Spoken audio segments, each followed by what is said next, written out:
Okay, good day everyone. Welcome back to our subject, Theory of Architecture for BS Architecture 1. Again, this is Architect Richard T. Matacubo, your lecturer, no, continuing on the subject. Now, we're going to have a new set of elements which focuses on the elements of architecture, which is the form. Alright, so imagine walking through a cityscape where each building tells a story through its shape and structure. The form of a building is not just about physical appearance. It's the essence that defines its identity and function. From the sleek, modern light of skyscraper to the intricate curves of a historic cathedral, form is the language through which architecture communicates. In the realm of architecture, form is a fundamental element that shapes or builds our environment. It encompasses the overall shape, size, proportion, and profile of a structure. Form also is what makes the building memorable or iconic. So it transforms space into places and meaningful. It becomes meaningful and significance. Okay, so by understanding these elements such as sphere, cube, pyramid, cylinder, and cone, and its sections as well as their derivatives with respect to the evolution of architectural form and space, we're going to see some examples how these elements become a concept in the real world building manipulation. Let's start off in sphere. So a sphere is a solid generated by the revolution of a semicircle about its diameter. So whose surface it at all points is equidistant from the center. Sphere is just like a circle, but it is a solid generated image. Okay, as you can see in the picture. Okay, it is a solid generated image. A sphere is a centralized and highly concentrated form. So like the circle from which generated, it is a self-centering and normally stable. No? Parang kung nakikita nyo siya, it is more solid-like na form when you compare it in a circle. It can be inclined towards any rotary motion. It could be going here, it could be going here. Okay? When placed on a sloping line. Okay? So if you can see sloping line, so probably a sphere no can move downward, no? Kasi we have that feeling, we have a sense of physical or physics, no? Na mental um, knowledge, no? Where a sphere is going when the it is placed no, in a sloping area or sloping plane. So example of that is we have the Maupertuis project. Maupertuis no, is a project for agricultural lunch in 1775 by Claude Nicolas Ledoux. Okay, so here is the concept. As you can see, sphere is the basic element, no, which is predominantly visible no, on the structure as we as it is obviously presented. So from the concept itself, the sphere is shown or highlighted. Then we have another example coming from architect Roger Anger, the Matri Mandir in Oroville. Okay, the Matri Mandir. Okay, so from the shape itself, pinapakita niya dito na sphere is the predominant form, no, on its structure.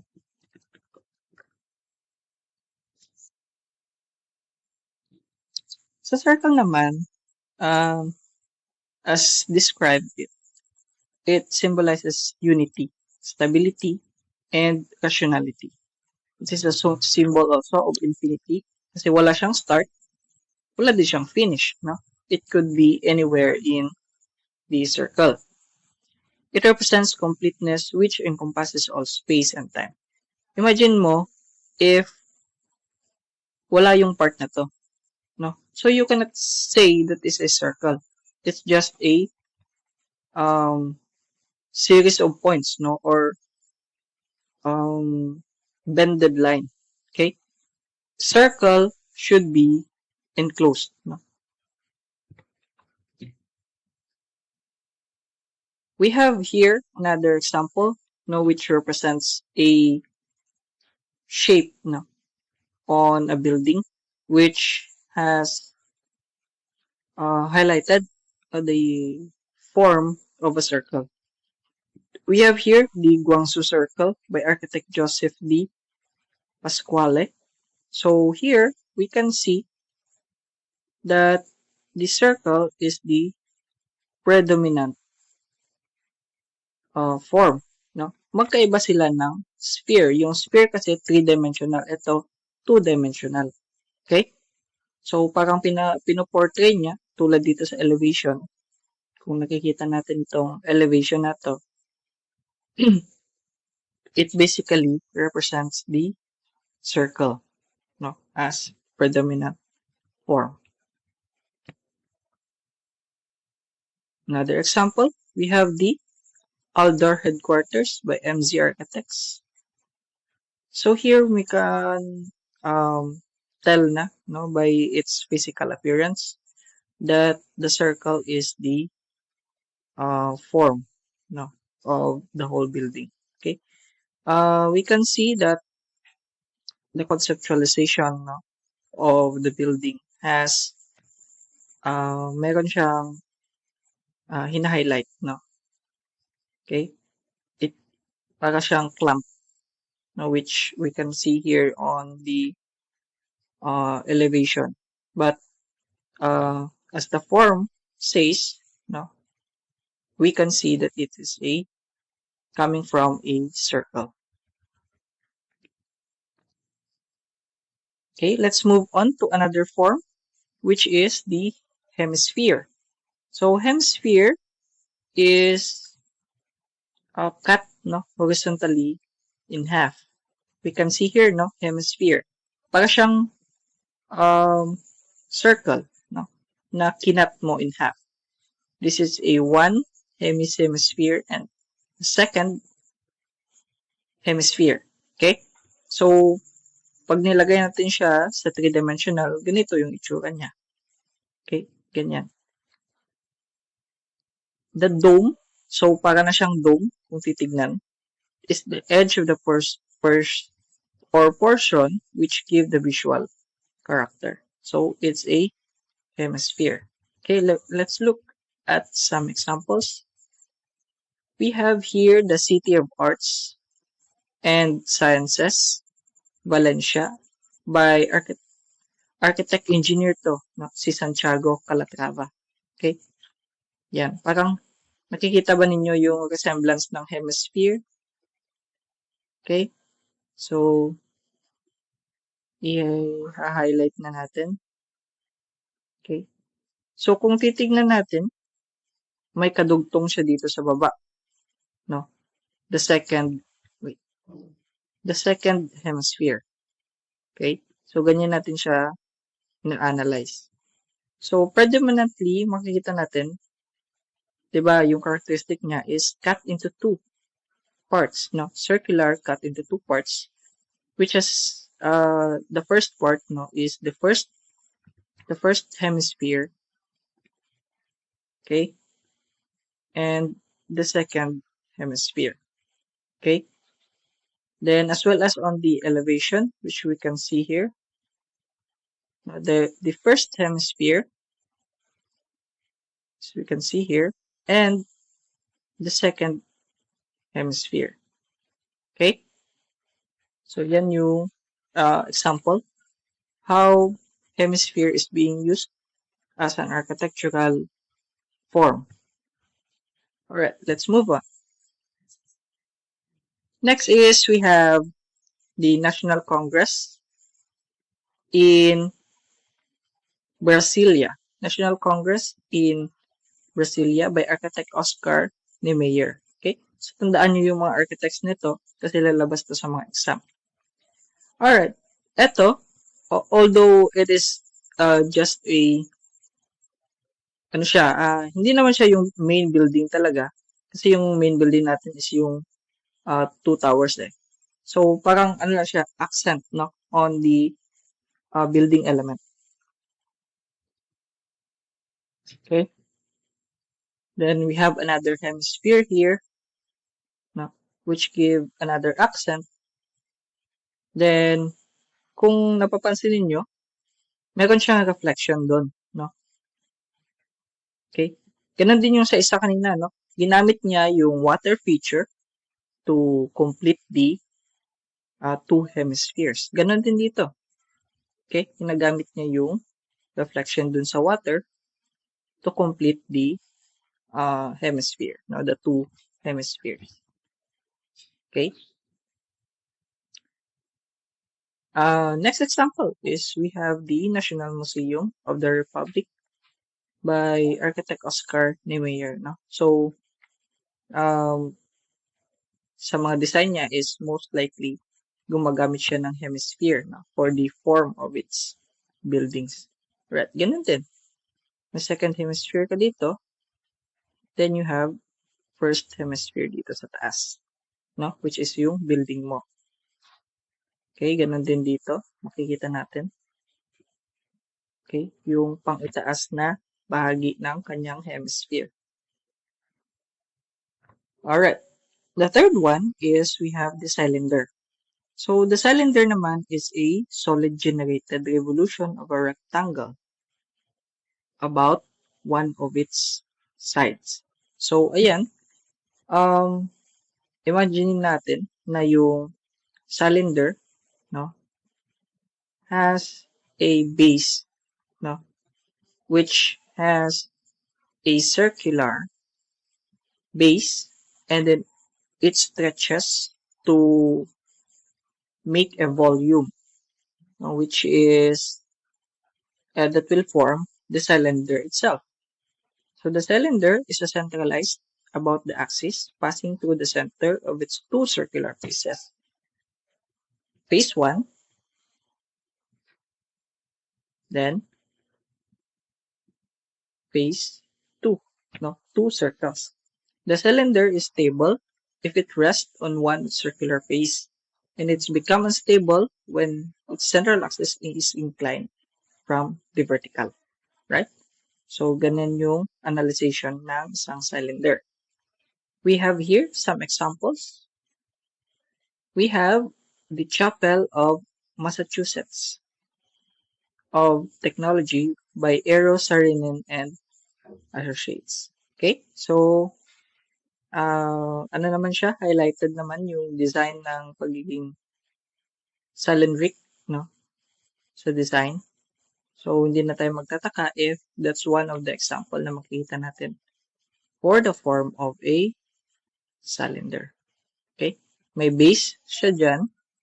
Okay? Na makikita natin. First face, then yung roof niya dun sa taas, which is the second circle. Right? Then, na-extrude lang siya to a series of planes, no? Next is, we have the Indian Coffee House by Laurie Baker. Okay? Indian Coffee House by Laurie Baker. Yes. So, although skewed, no? Nakikita na rin, naka-skewed siya eh. But, basically, yung Design is portraying a cylinder. Okay? Ganun din dun sa taas. Okay? Kahit hindi naman yan perfectly. Kasi ano lang naman yan eh, concept, no? And it creates a form. Form. Ano ba yung form niya? Probably, it can um, portray a cylinder. Okay? Next form is we have cone. So, we are all familiar naman no, with the cone, di ba? So, yan yung uh, basic elements natin kasi yan eh. From the trigonometry, geometry, uh, even sa calculus. So, a solid generated, no, yung cone is revolution of a right triangle. Okay? Ganyan yung itsura niya. Wait. Ganyan yung itsura niya, no? Yan. Then, right triangle. Then, it rotates lang, no? Hanggang makaabot siya doon ulit, no? Pabalik sa kanyang original na location, no? Where it began rotating. Okay? Nakarotate lang siya sa isang side, then hanggang makakating siya doon sa starting point. And it has a apex, no? Which is yung pinakadulo in precarious state of balance.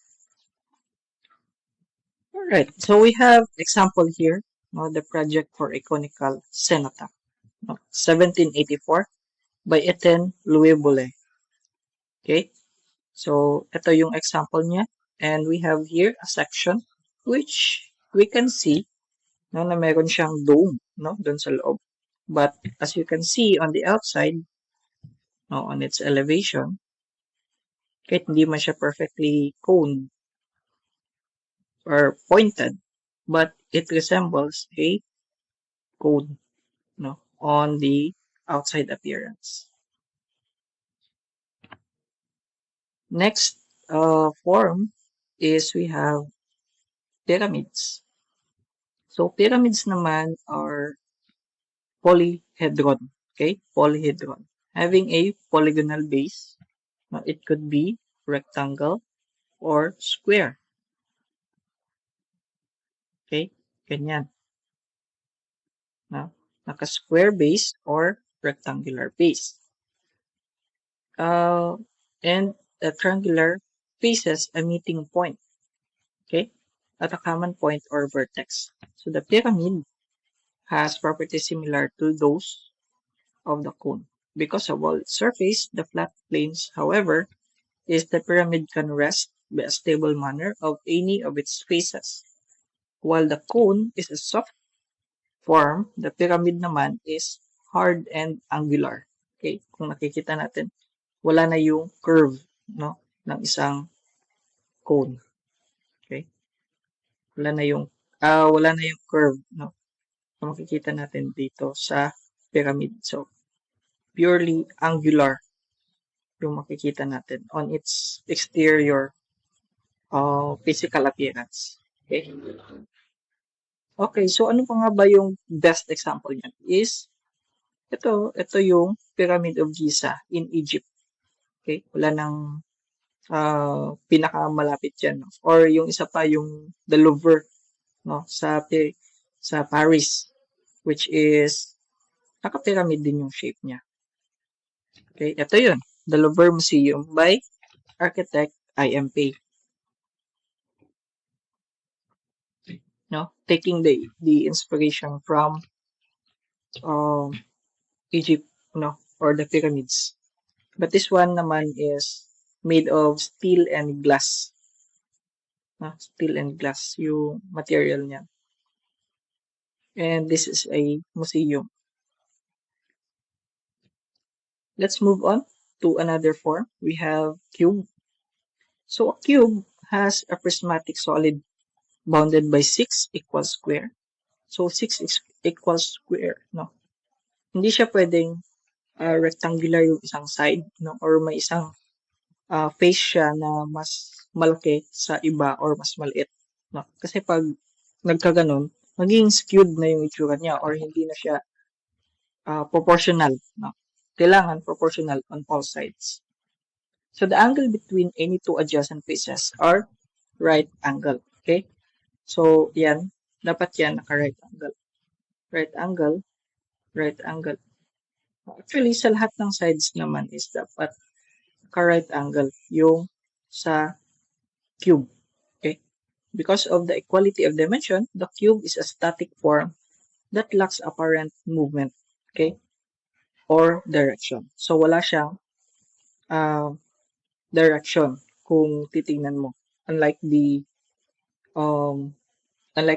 sphere, no, and other elements.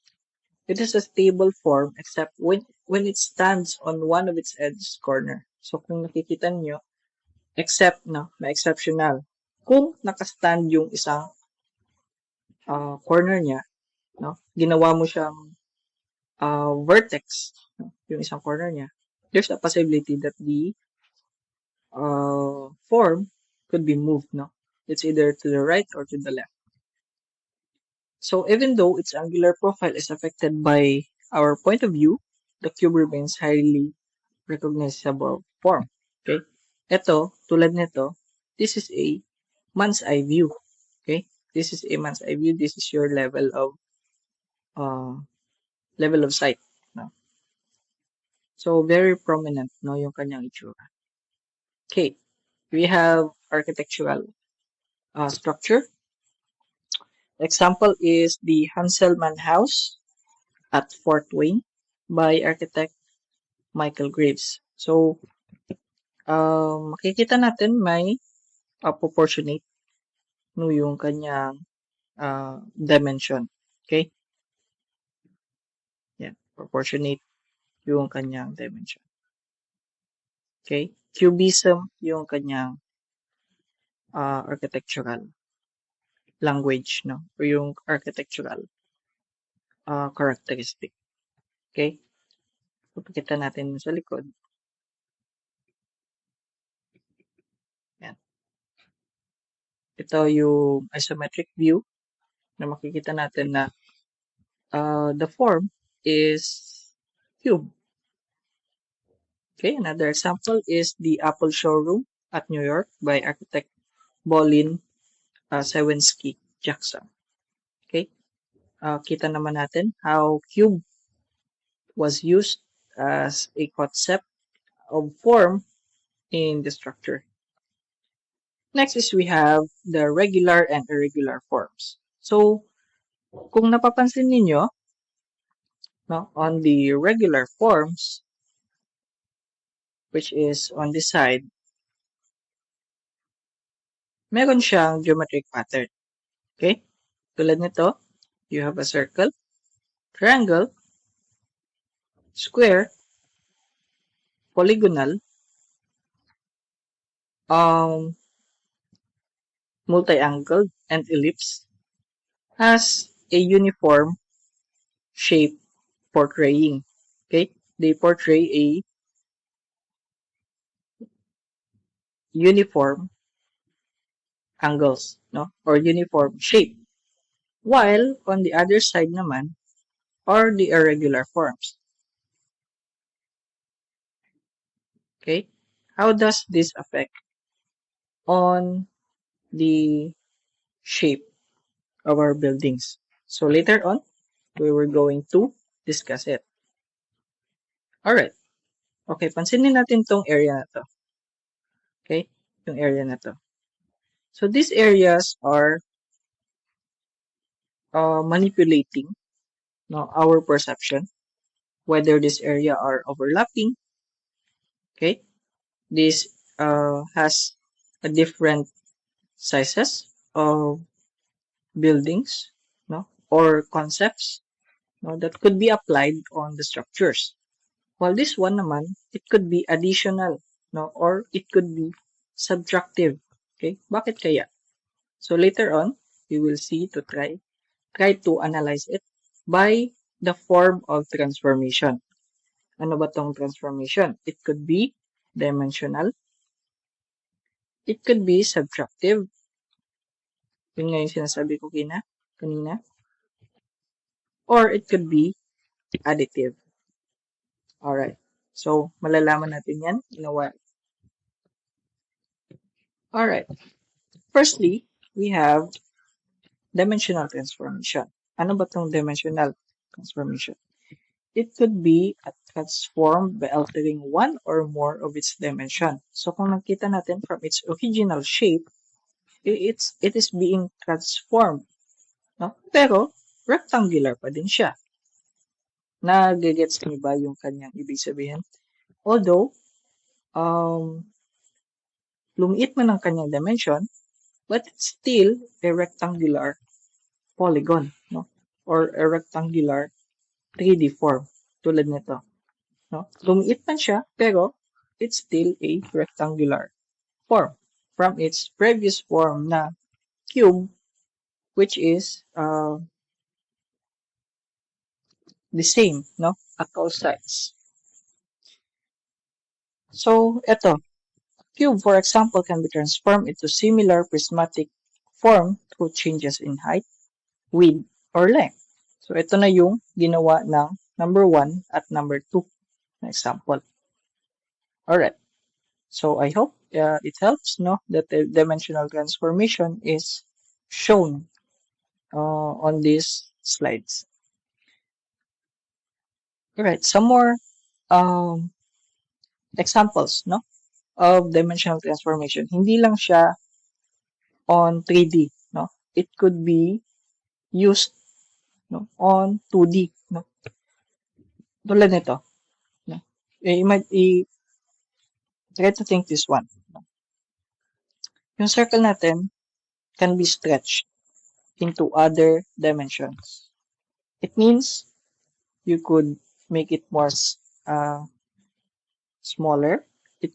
You could stretch it and make it a sphere. So, although nag-iba yung kanyang dimension, but the form is still the characteristic is still there, no? Which is there's no angle. It's still close, no? As far as the perimeter is concerned. Okay? So, could be an ellipse, no? Could be an elongated. So, same goes with the triangle and cube. Okay? So, ganun din yung kanyang properties. Alright. So, here, an example. We have the Unité de Habitation by architect Le Corbusier. So, ito, example ng isang dimensional transformation. So, coming from the cube itself, no, ginawa siyang manipis, no, na polygonal shape, which is transformed into architectural language where it portrays a slim property, no, of a building. But originally, yung form niya is cube. No? Next, we go to subtractive transformation. Okay, babasahin lang natin to kasi ito naman is pinapakita naman niya sa atin how subtractive transformation is being used, no, from its original shape. So, a form can be transformed by subtracting portion of its volume. Okay? Tinatanggal mo siya dun sa original niyang tsura. Depending on the extent of the subtractive process, the form can retain its initial identity or be transformed into a form of another family. Which is, kung nakikita natin, from the shape of a cube, naging multi-shape na siya or multi-angled. For example, a cube can be retained its identity as a cube even though a portion of it's removed. or be transformed into series of polygonal polyhedrons that begin to approximate a sphere. So, ito yung pinapakita niya hanggang maging spherical yung kanyang itsura. Okay? Ganyan yung subtractive transformation. Alright. Ito din, may mga example tayo, which you can see here the original shape of a cube. No? Pwede din siya dun sa two-dimensional. So, subtract lang natin yung area na to. Then, yung area natin is yung itsura niya on the subtracted form. Same goes here. Okay? Nag-subtract tayo ng area where a cube is being subtracted on a cube also. That creates a uh, playful, no, na itsura on the structure.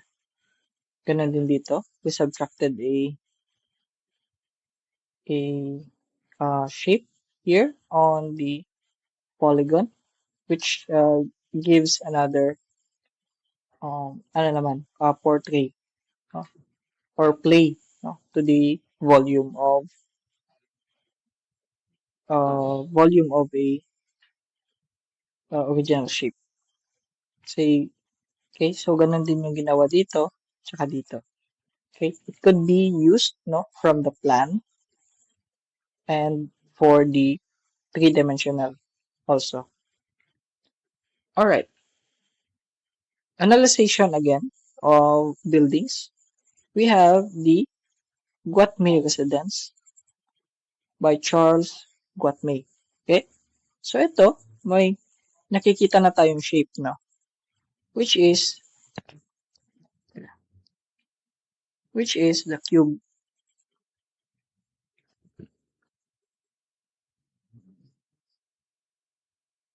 So, ayan.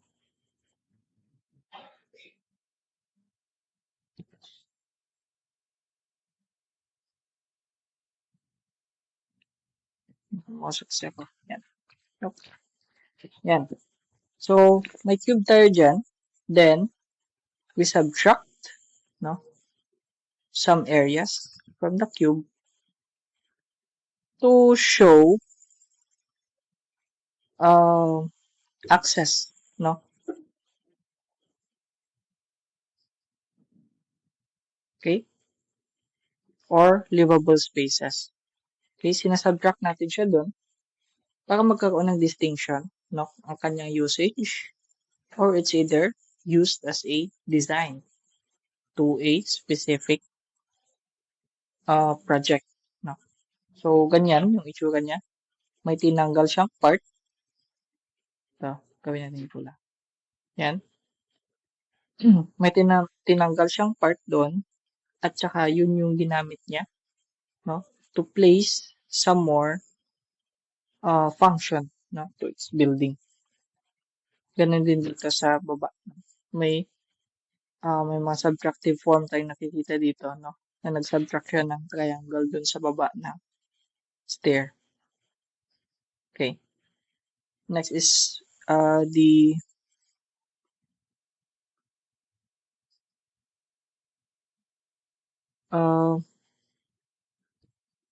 next is the Shodan house by architect Le Corbusier. No, so on the subtractive transformation din naman, no, under the this form, makikita natin na may sinasubtract siyang area, no, on the cube itself. Okay, as well as on the windows, makikita tayong mga subtractive element. Okay? Sinasubtract niya yung volume, no, ng isang space to make it more livable. Okay, so let's move on naman sa additive transformation. So kung kanina, tinatanggalan natin ng part yung isang structure, ito naman is nag-add tayo by adding elements, no, to its volume. Okay, nadadagdagan siya, nagkakaroon siya ng mga additional portions.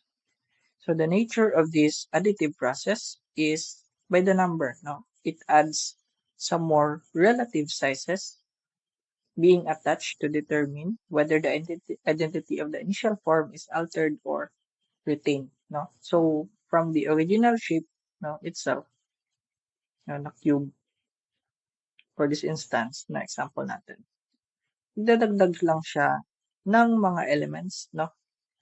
Like another cube, alright? Dadagdag siya ng another cube, or magdadagdag siya ng another dome, no? From the original shape or form, no? Which is the cube. Okay. Uh, let's show some examples later. Okay. Ito is a process, no, where additive transformation is being manipulated, no, in two-dimensional, which is the 2D, and three-dimensional, 3D, 3D. Right. Yan. Ito, 3D din to. Okay. And 3D.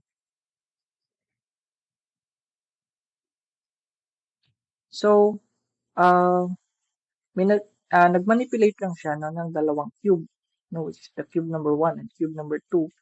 Then, make it skewed, no, on its 45-degree angle. Alright. Then, kinompress niya lang. So, from the rectangular, no, shape, pag nilagay niya yon on its corners, yung itsura niyan sa 3D is magiging ganito. Okay? Nag-add lang siya, no, ng kanyang cube so that additive transformation is achieved. Okay? Then same goes here. We can see some overlappings, but still it is in the form of addition. So ganun din dito. Although may mga overlapping na tayo nakikita, but it's still additive, no, from its original shape, no, na cube. Alright, so we have here an example, the Habitat 67 by architect Moshi, okay, sa FIDE. This one is another example, no, of additive transformation. As you can see from the original image, no, na cube is nagdagdag lang siya ng nagdagdag, no, ng additional cubes for addition, no, of its structure. So it became a complex, no, or a series of rectangles or cubes that has been added to another cube to make it more complex. Okay? So nakikita naman natin. So sa image, uh, a good example of additive transformation. Next on the list is the interlace at OMA by Oli Shearing. So na-example natin dati, no, but still this one is an additive. So why do you think it is an additive form? Okay? So pansinin ninyo, a series of addition, no, to the original shape, no, which is the rectangular polygons. So pinagpatong-patong lang niya, although it's overlapping, but still the original image remains. Okay? Alright, ito na yung dati. Okay? So, I think, so we were going to end this discussion by summarizing our topics, no? Okay, coming from the top. So, ito, we have the elements of architecture, na form, which is the sphere, the cube, the pyramid, cylinder, and the cone. We have additional slang from transformation, which is the dimensional transformation, the subtractive transformation, and additive transformation. So I think that's it for this meeting. Thank you very much and kindly uh, update yourself. Visit our Newbly page for more announcement of the activity. Thank you very much. This is Architect Richard Matafugo and see you on the next lesson. Bye.